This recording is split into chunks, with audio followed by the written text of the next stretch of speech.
प्रदेश में अभी यहां पर रुकेंगे और आपको सीधे लिए चलते हैं जयपुर, जहां पर भाजपा मुख्यालय में बीजेपी प्रदेशाध्यक्ष मदन राठौड़ प्रेस वार्ता को संबोधित कर रहे हैं। सुनाएंगे। श्री मदन राठौड़ जी, सरकार में उप मुख्यमंत्री श्री प्रेमचंद जी बैरवा और मंत्री श्री सुमित गोदारा जी, मैं माननीय अध्यक्ष जी से निवेदन करूंगा कि वो प्रेस वार्ता को संबोधित करें।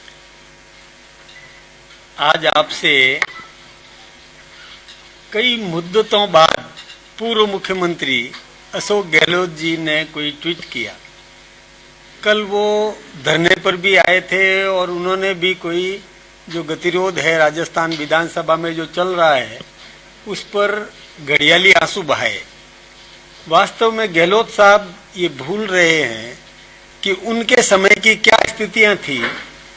गहलोत साहब जब मुख्यमंत्री थे तब सरकार की क्या हालत थी। सरकार थी कहाँ? सरकार थी ही नहीं।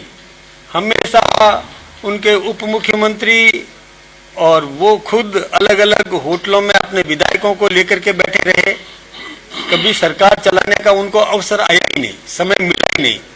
तभी तो बार बार आपने महसूस किया होगा, मीडिया तो जानकार है कि पहले पुलिस पिट के आती थी, मार खा के आती थी, अपराधी उनके चंगुल से छूट जाते थे।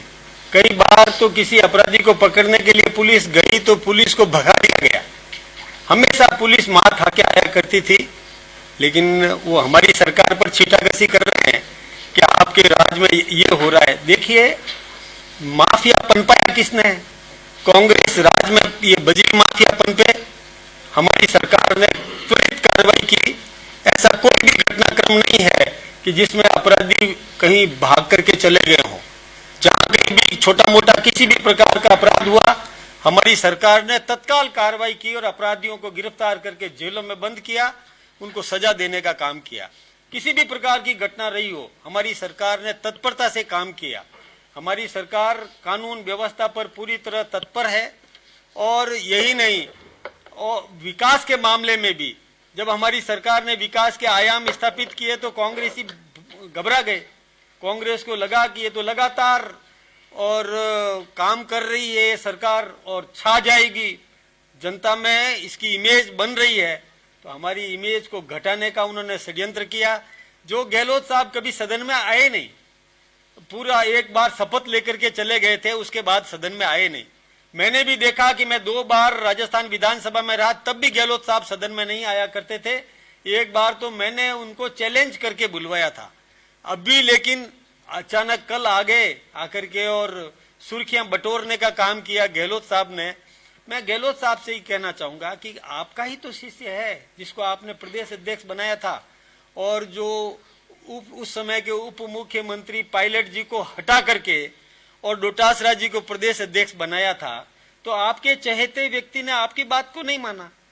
आप अपने शिष्य को ही समझा देते कि गरिमापूर्ण व्यवहार सदन के अंदर करना चाहिए था। मैंने सदन की कार्रवाई देखी है।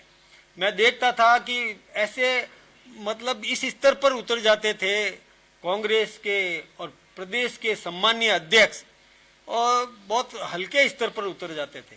और मैंने तो एक परसों का वो भी देखा विधानसभा की कार्रवाई कि जब सदन के अंदर और ये तय हुआ कि ये कोई हम ये और जो कुछ भी घटनाक्रम चल रहा है उसको हम समाप्त करना चाहते हैं, गतिरोध दूर करना चाहते हैं, तो आसन ने व्यवस्था दी, सदन को एडजॉर्न किया।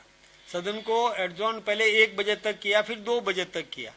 तो उस समय ये स्पीकर के चैम्बर में गए, जिसमें नेता प्रतिपक्ष जूली साहब भी खुद थे, पारीक साहब थे, और ये सब साथ में गए। डोटासरा जी ने वहां अंदर जाकर के जो तय किया कि मैं सदन में खेद प्रकट करूंगा, सॉरी करूंगा, जब तय करके आ गए, उसके बाद जब हाउस वापिस लगा तो हाउस के अंदर उन्होंने लिपापोती की और ऐसे शब्द चयन करने की कोशिश की जिससे कि उनके ऊपर माफी का शब्द आवे नहीं।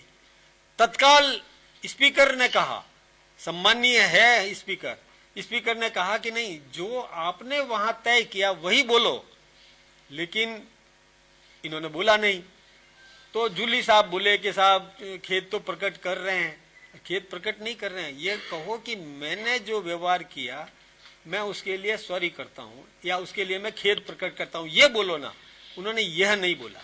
तब हमारे संसदीय कार्य मंत्री ने और स्पष्ट किया कि देखिए ये वादा खिलाफी ठीक नहीं है, जो आपने चैम्बर में जो बोला वही आप वापस यहाँ आकर के बोलो। लेकिन वो बोलने को तैयार नहीं थे। ये गतिरोध इस कारण से बना। और मैं सोचता हूँ कि नेता प्रतिपक्ष को भी उन्होंने और मतलब जैसे कोई हाईजैक कर दिया हो, नेता प्रतिपक्ष भी अपनी भूमिका नहीं निभा पा रहा है, ये स्थिति भी ठीक नहीं है। तो विधानसभा की गतिरोध दूर करने के लिए कांग्रेस हठधर्मिता पर अड़ी हुई है।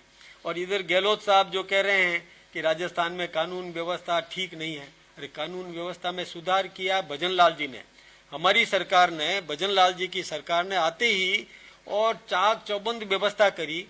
हाँ, अपराध तो देखिए, वैसे अपराधों में कमी बहुत आई है। पिछली बार इस टेन्योर में इतने कार्यकाल के अंदर जो अपराध जितने हुए, उससे हमारे समय में अपराध बहुत कम हुए। कांग्रेस के राज में अपराध दर्ज भी नहीं होते थे और फरीक को, बेचारे पीड़ित व्यक्ति को और भगा दिया करते थे, समझा करके और उसको निकाल दिया करते थे। लेकिन हमारी सरकार ने तत्काल अपराध दर्ज किए।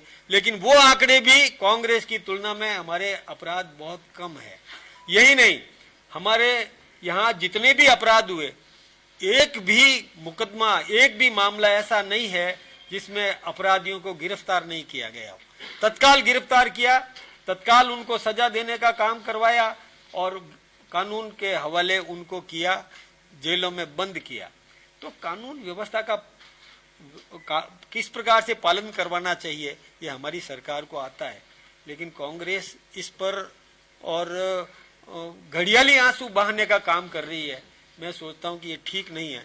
खुद गहलोत साहब इस बात को भूल गए। कभी कोई इश्यू लाते हैं, मैं एक बात आपको बताऊं कि उनके सचिव ने क्या बोला। गहलोत साहब के सचिव ने खुद ने किस प्रकार से और स्वीकारोक्ति जाहिर की कि मुख्यमंत्री जी यानी गहलोत जी उनसे किस प्रकार का काम करवाते थे, फोन टेपिंग करवाने का काम करवाते थे। जब उनका खुद का सचिव, जो उनका अत्यंत विश्वसनीय व्यक्ति होता है, उसने जब इस प्रकार की स्वीकारोक्ति जाहिर की तो फिर अपने आप को सोच लेना चाहिए कि आज की उनकी स्थिति क्या है। इस बात को वो समझ नहीं पा रहे हैं और या समझते हुए भी और अपनी स्थिति स्पष्ट करना नहीं चाहते। मैं ये निवेदन करना चाहूंगा कांग्रेस के नेताओं से और कांग्रेस के प्रदेश अध्यक्ष से भी कि ये अध्यक्ष का पद गरिमापूर्ण पद होता है, शब्द चयन सही करें। मैं तो एक बात और बताना चाहूंगा कि जो कुछ भी सोशल मीडिया में चल रहा है, और मैं सोचता हूं कि आप सबके दिमाग में भी वो बातें आ गई कि कैसे शब्द प्रयोग किए थे। जब हाउस चल रहा था तब भी उन्होंने अच्छे शब्द प्रयोग नहीं किए, और जब हाउस एडजॉर्न हुआ तो अंदर बैठे बैठे उन्होंने जो, मैं तो वो शब्द दोहराना भी नहीं चाहता कि किस प्रकार की हल्की शब्दावली उन्होंने उपयोग में ली। एक गरिमापूर्ण पद पर रहते हुए व्यक्ति इतना नीचे स्तर तक उतर सकता है, ये बड़ी चिंताजनक है। राजनीति में इस प्रकार का व्यवहार नहीं होना चाहिए। दूसरा, जो वादा खिलाफी करे ये भी ठीक नहीं है। जो जुबान कर ली कि मैं माफी मांगूंगा तो माफी मांग लेना चाहिए। माफी मांगना अपने आप में एक बड़प्पन का संकेत देता है।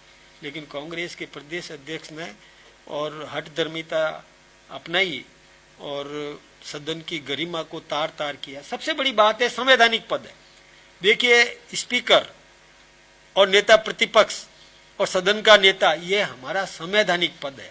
अरे जो संविधान की बात करते हैं, जो डिंडोरा पीटते हैं, संविधान के रक्षक बनने का नाटक करते हैं, वो संविधान की रक्षा कहाँ कर पा रहे हैं? उन्होंने संविधान का और उल्लंघन किया, संवैधानिक पद की गरिमा को घटाने का काम किया। ये तो निंदनीय है। जो संविधान की रक्षा करने का यदि काम करते तो संवैधानिक विधानसभा का जो सर्वोच्च पद होता है वो स्पीकर का होता है, विधानसभा के अध्यक्ष का होता है, और उनका सम्मान करना ये सभी सदस्यों का कर्तव्य है, जो उन्होंने नहीं किया। तो संविधान की मर्यादा को तोड़ा किसने? ये कांग्रेस कभी भी संविधान का पालन नहीं करती, संविधान की रक्षक नहीं है। ये संविधान की इन्होंने कई बार हत्या की है और ये उसको अपनी जेब में समझते हैं कि व्यवस्था तो हम अपने हिसाब से कर लेंगे। आज इनको सदन में भेजा जनता ने, जिस जनता ने इनको चुन करके भेजा अपनी बात रखने के लिए, अपनी मांग मनवाने के लिए, अपने क्षेत्र की समस्याओं का समाधान करवाने के लिए इनको सदन में भेजा है, न कि वह हंगामा करके सुर्खियां बटोरना, नीति प्रति और किस प्रकार से अपनी महत्वाकांक्षाओं के पूर्ति के लिए और कुछ भी शब्द प्रयोग कर दें ताकि अखबारों में बने रहेंगे। मैं सोचता हूं कि ये मर्यादा विहीन काम कांग्रेस के नेता ने किया। ये बात मैं आप सबके सामने रखना चाहता था, क्योंकि गहलोत साहब खुद आए तो गहलोत साहब को भी मर्यादा का पालन करना चाहिए, अपने सदस्यों को समझाने का काम करना चाहिए। अरे गहलोत साहब का मकान और हमारे स्पीकर के मकान में कोई दूरी नहीं है। जहां वो धरना देने के लिए आए उससे विधानसभा कोई ज्यादा दूर नहीं थी। आ जाते अंदर और खुद कह देते कि मेरे अध्यक्ष ने जो अमर्यादित व्यवहार किया है उसके लिए मैं माफी मांगता हूं। ये तो उनको कह देना चाहिए था, इतनी तो मर्यादा वही रख लेते। लेकिन ये तो उनको कहना पड़ेगा कि अमर्यादित व्यवहार किया, आसन का अपमान किया, इसके लिए माफी मांगता हूं, ये तो कहना ही चाहिए था। लेकिन वो भी ये नहीं कह पाए और केवल मात्र बाहर अखबारों में मीडिया के सामने अपनी बात रख करके चले गए। सदन का सम्मान उन्होंने भी नहीं किया। सदन का सम्मान करना होता तो सदन में आते, वो भी तो विधायक हैं, वो भी तो सदस्य हैं। जोधपुर की जनता ने उनको चुन करके भेजा है, क्यों नहीं वो सदन का मान रखते? क्या सदन में यदि पूर्व मुख्यमंत्री यदि सदन में चला जाए तो क्या अपमानित होता है? क्या उनको आना चाहिए था, आते नहीं है। मैं सोचता हूं कि उनका व्यवहार भी अशोभनीय है।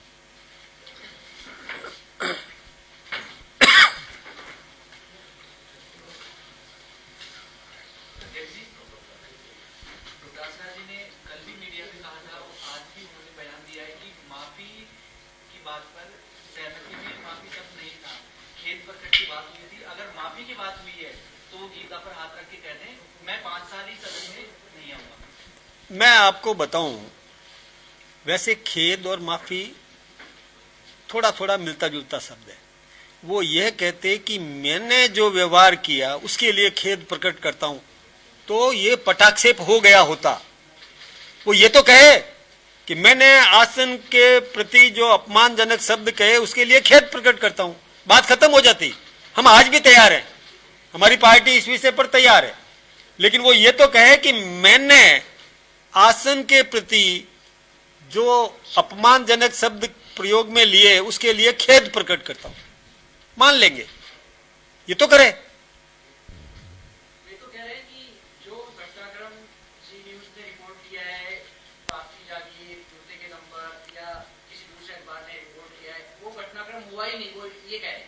एक बात मैं आपसे बताऊं, हमारे सदस्य मौजूद थे, हमारे जब हाउस एडजॉर्न हो गया हमारे सदस्य अंदर थे, उस समय उन्होंने वो जो आपने शब्द प्रयोग किया ना कि मेरी जूती भी माफी नहीं मांगे और मैं इससे क्या माफी मांगू, ऐसा जो आसन के प्रति जो शब्द प्रयोग किए, तो हमारे सदस्यों ने टोका। उन्होंने कहा कि बहुत आप निंदनीय है, आपको शर्म आनी चाहिए, आप आसन के बारे में ऐसा कैसे बोल रहे हैं। तो जब ये बात हुई तो फिर क्या कहना चाहिए उसके लिए? आप बाहर या कहीं भी यदि संविधान के रक्षक हो तो संवैधानिक पदों का सम्मान करना सीखो। ये तो उनको सीखना ही चाहिए, संवैधानिक पदों का तो सम्मान करे। मैं भी पार्लियामेंट में हूं, राज्यसभा में हूं, और मुझे पता है